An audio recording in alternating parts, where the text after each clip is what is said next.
It's Josh, your Goth fragrance bestie, and here are the fragrances I wore this week for the week of August 19th. Caramellino by Litoralle Aromatica. This is a sub-brand of capsule perfumes out of LA, and it's a really unexpected fragrance. The name might lead you to believe that you're expecting like a decadent caramelly gourmand, but it's actually an Italian pet name for a lover, a little Caramellino. And in that way, I think this is a really beautiful, fresh, and somewhat sexy fragrance that opens with this really bright mandarin, and you're hit with like tobacco smoke, followed by this like lightly sweet, ambery tonka base. I find it to be an incredibly easy wear. I really, really enjoy it. And it has a respectable 3 to 4 hour fade out.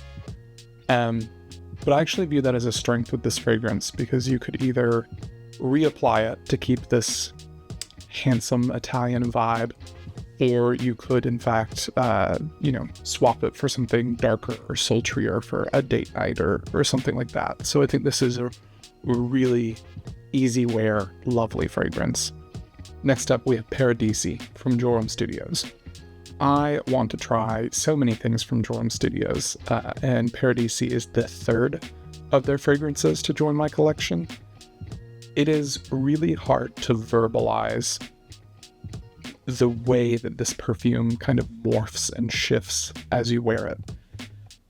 It opens with this like juicy, bitter, citrusy fruit opening, and then that might lull you into a false sense of security that this is like a citrusy, fresh fragrance, but you get plunged into this like funky, mushroomy, soily patchouli that is just stunning. It's like kicking over a wet log in the forest floor and watching the insects skitter away. It is wild, but wholly comforting.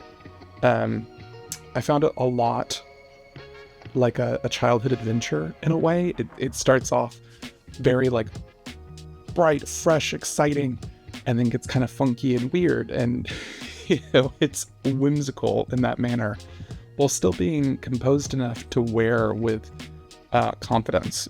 I would have no issue wearing that in a variety of settings. I don't think it's too whimsical or childish. Or too funky and soily. It's very, very cool. Smell Like a King by EPC. I know I have reviewed this several times, but it is well worth talking about. This has become my ultimate leather fragrance. Dare I say my favorite leather fragrance? The smoky, balsamic facets keep this an easy wear while still bringing in like a dark, sexy edge. It's rich but rugged, with these like boozy tobacco facets in there. I've almost ran through my entire travel size, and I've had it for 2 months. So it's going to be one of my first repurchases in 2024. And I think that is the real mark of a powerhouse fragrance. Culot by Versatile Paris. I love how cute and affordable and like kind of dainty the rollerball bottles that Versatile are. I love the use case with Versatile and all of their fragrances of like being able to toss a bottle of it in my work bag or in my book bag or travel bag. That way I'm never caught needing a perfume or needing a fragrance and not having one. And it opens with this like very citrusy, fresh jasmine tea, and then dips into one of the better steeped jasmine tea fragrances I think I've ever smelled. The final dry down does get a little too indolic jasmine for me personally. But if you love jasmine, if you love jasmine tea, I think this is the perfect option because of its price point and its ease of carrying around. I have a sample of Rydal Date, which is like a pesto pasta from Versatile. And I do wish I had purchased that one in full and gotten a sample of Culot, but that's for me personally. I'll be looking to potentially trade the bottle of this. Genesis by Pigmentarium. When I picked up Pigmentarium, the Discovery set in Prague, I was like, this is a cool brand that I get to check out. I am consistently impressed every time one of those samples ends up on my tray.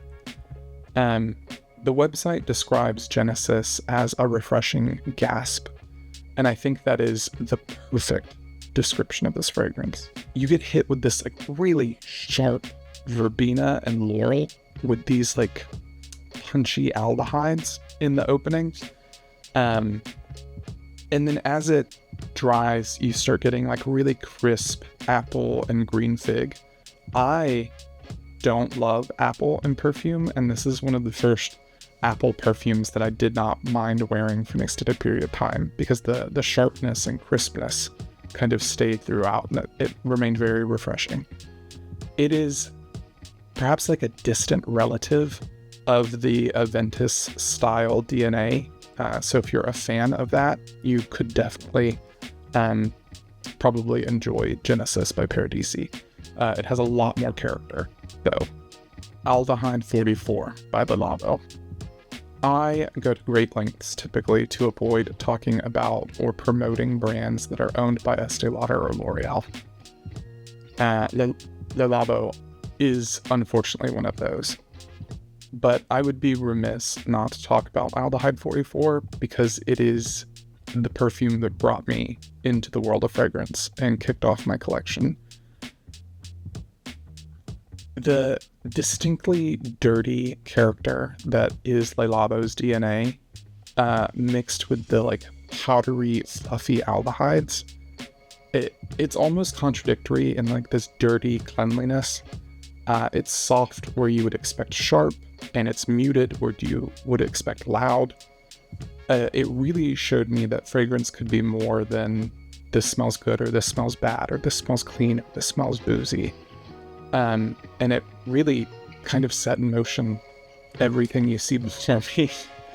So are there other fragrances like this? Yes. Fantomas by Nascimato comes to mind.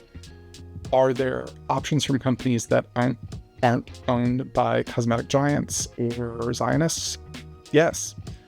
My nostalgia for this perfume and what it means to me personally is the only reason it is still in my rotation.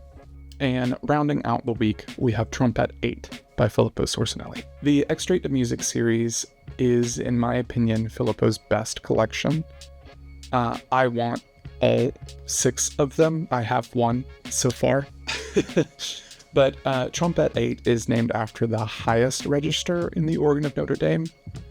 And the fragrance itself is a peppery, piney frankincense that does not lend itself to the deeper, more liturgical incenses that he is known for. I find this to be very loud, very sharp, much like the organ register it's meant to be mimicking.